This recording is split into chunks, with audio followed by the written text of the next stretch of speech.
Olá, meu nome é Bruno Galvão, eu sou professor de ciências e vou falar sobre o reino Plantae. Esse conteúdo é voltado para alunos do 8º ano do ensino fundamental e faz parte do grande tema Vida e Evolução. Quais são os objetivos dessa aula?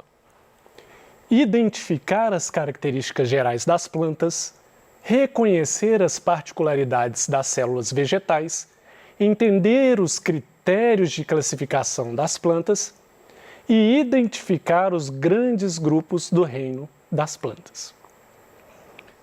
Quais são as características gerais das plantas? Aquelas características que qualquer planta vai ter. Primeiro, são pluricelulares, ou seja, são constituídas de várias células. E essas células, elas são nucleadas, elas têm núcleo verdadeiro, o que nós chamamos de células eucarióticas. Além disso, as plantas são capazes de produzir o próprio alimento através da fotossíntese. E o fato de produzirem o próprio alimento faz com que nós possamos chamá-las de seres autótrofos, auto de autossuficiente. Elas são suficientemente capazes de produzir o próprio alimento, não precisam de se alimentar de outros seres vivos. Além disso, as plantas têm uma característica interessante, que é o ciclo de vida com alternância de gerações. As plantas elas têm uma fase que é gametófita e uma fase de esporófito. A fase de gametas, de produção de gametas, ela é uma fase haploide. Lembrando que os gametas, nos seres vivos, eles nada mais são do que células reprodutoras que têm apenas uma cópia de cromossomo. Lembrando também que o cromossomo é aquela parte do DNA que está dividida em vários cromossomos em algumas células e essa parte do DNA, em cada ponto dela, ela tem alguns genes ali que vão definir características nas plantas e nos seres vivos. E a fase que produz esporos, que é a fase de esporófito, é a fase diploide, ou seja, é a fase em que essas plantas, as células delas têm cromossomos aos pares. Esses cromossomos aos pares, então, indica também que cada gene que tem no cromossomo, ele tem uma cópia idêntica no outro par de cromossomos. São cromossomos idênticos. Qual a importância de estudar esse reino? Qual a importância das plantas? Bom, as plantas, elas são fundamentais para que exista vida, porque elas são a base da cadeia alimentar. Toda vez que você olha para um esquema de cadeia alimentar, você percebe que sempre começa ou com uma grama, ou com um alface, ou com alguma planta qualquer. Pois, se não houver o capim, por exemplo, para o grilo comer, também não haverá grilo. E se não houver grilo, não tem como o sapo existir se ele não tiver grilo ou se ele não tiver mosquito para se alimentar, visto que o grilo e o mosquito, por exemplo, precisam de se alimentar de seiva de plantas ou de pedaços de plantas, ok? Então a planta é a base da cadeia alimentar, por isso ela é tão fundamental à existência de vida. Além disso, nas atividades humanas, nós utilizamos as plantas para várias e várias atividades nossas, como, por exemplo, na produção de alimento, na produção de medicamentos, cosméticos, tecidos, papéis, combustíveis e tantos outros. Vamos entender, então, agora, características da célula vegetal. Bom, a célula vegetal, ela é semelhante à célula animal, mas tem algumas características muito importantes que distinguem ela da célula animal, por exemplo, ou de outras células. Reparem aqui nessa figura que a célula vegetal também tem membrana plasmática, também tem mitocôndria, complexo de Golgi, núcleo, retículo endoplasmático. Só que as plantas têm vacúolo. Essa organela, o vacúolo, Apesar de existir vacúolo em animais e em outros seres vivos, o vacúolo das plantas é especializado em armazenamento. As plantas são capazes de armazenar amido, são capazes de armazenar outros nutrientes e mesmo de armazenar água. Além do vacúolo, que tem características e funções diferentes do vacúolo de animais, as plantas também têm parede celular. A parede celular ela é fundamental para proteger a planta contra problemas, né, do ambiente, e a parede celular também impede que essa célula da planta, que essa célula estoure caso ela tenha muita água dentro dela. Bom, outra característica importante das plantas é a presença de plastídeos. Provavelmente o plastídio mais famoso que você já deve ter ouvido falar são os cloroplastos. Os cloroplastos, né, são responsáveis pelas reações de fotossíntese. Sem cloroplasto, a planta não conseguiria fazer fotossíntese. O cloroplasto, então, é um tipo de plastídio.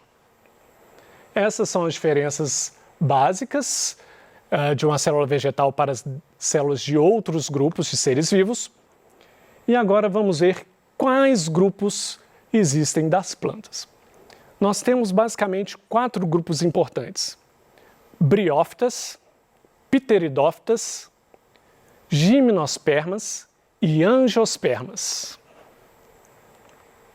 Esses grupos, eles são classificados, né? Eles são separados. Olha, esse grupo aqui é briófita, esse aqui é pteridófita, esse é gimnosperma, esse outro é angiosperma. Eles são separados dessa forma baseado em algumas características. 1.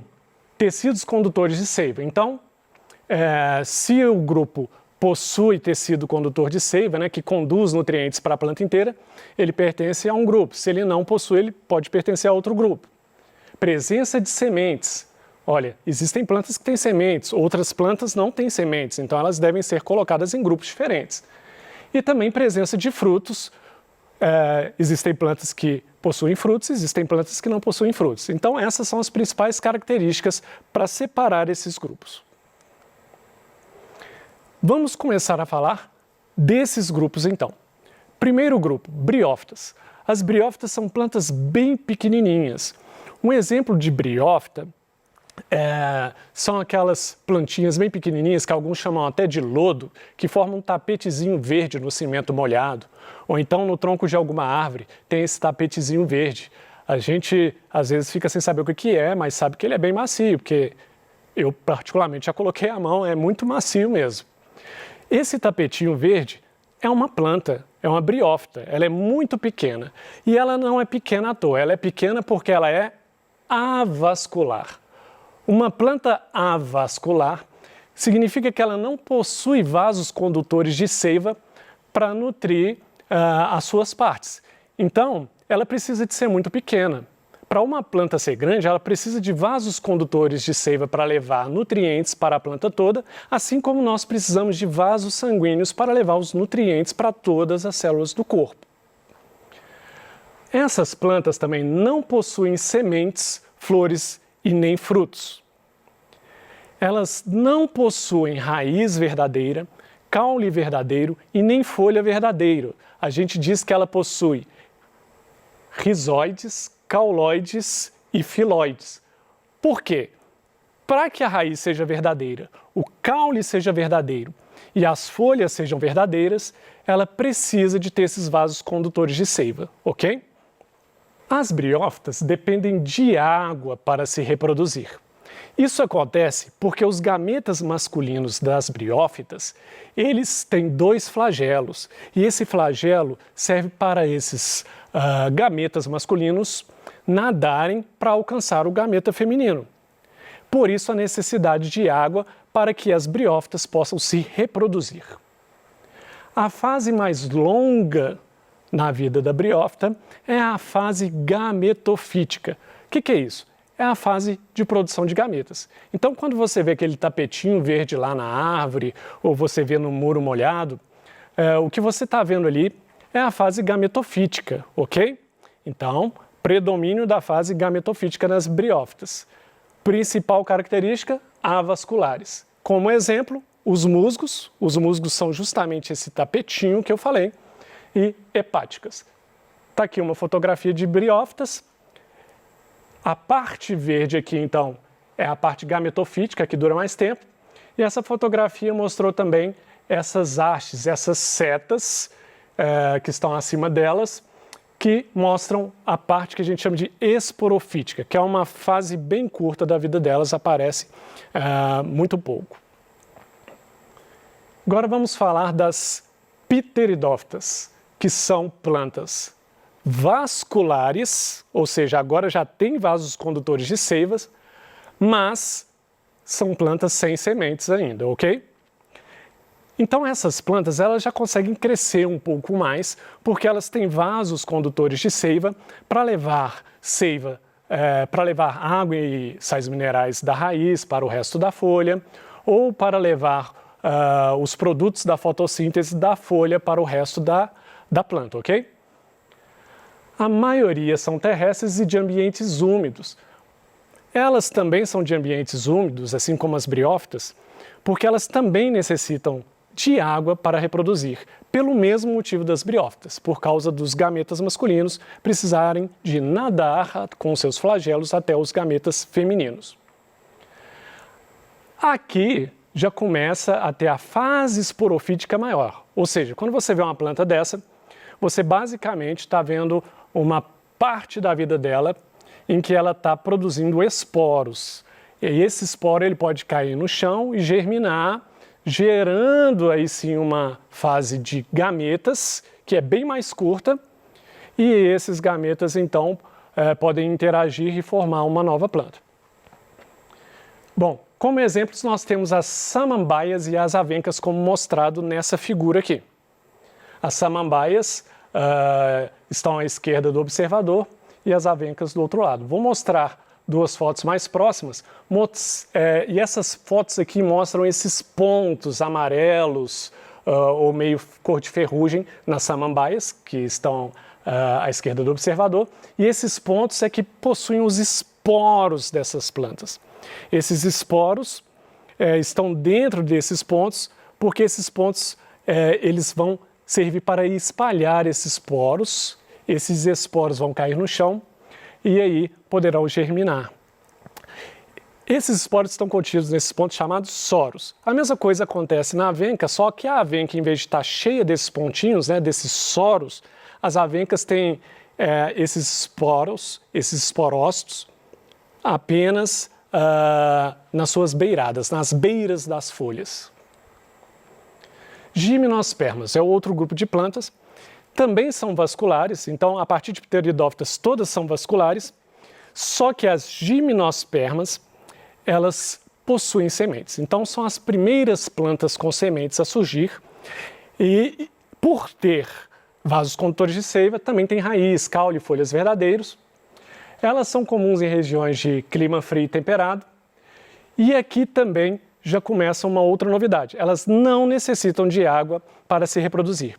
Porque na gimnosperma é quando aparece o grão de pólen. E o grão de pólen, ele pode ser levado pelo vento.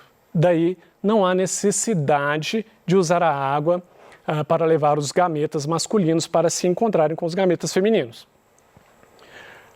Os exemplos mais comuns são o pinheiro e a araucária.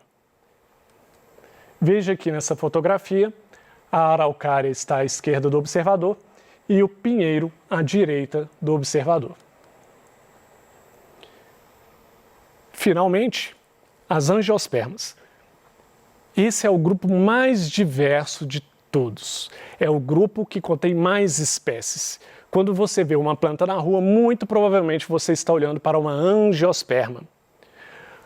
Bom, essas plantas, assim como as outras a partir de pteridófitas, têm vasos condutores de seivas. Essas plantas, então, têm raiz, caule, folhas verdadeiras. E, a partir de gimnospermas, já tem sementes. Então, essa planta também tem sementes. Uma característica importante das angiospermas e que fez com que ela tivesse tanto sucesso para se espalhar no nosso planeta foi a presença de frutos.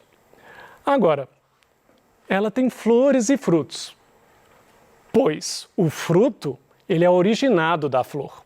Daí, as angiospermas são as únicas plantas que possuem flores e frutos.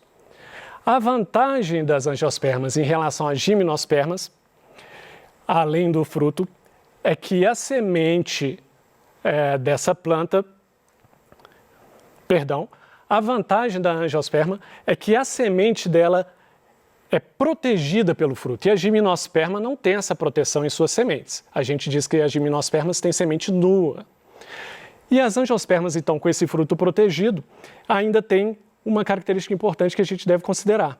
Isso atrai animais, atrai insetos, atrai outros animais, pássaros, que vão comer, se alimentar desses frutos e, ao se alimentar desses frutos, vão comer também, muitas vezes, a semente e levar esses frutos para lugares longe, espalhando as sementes dessa planta.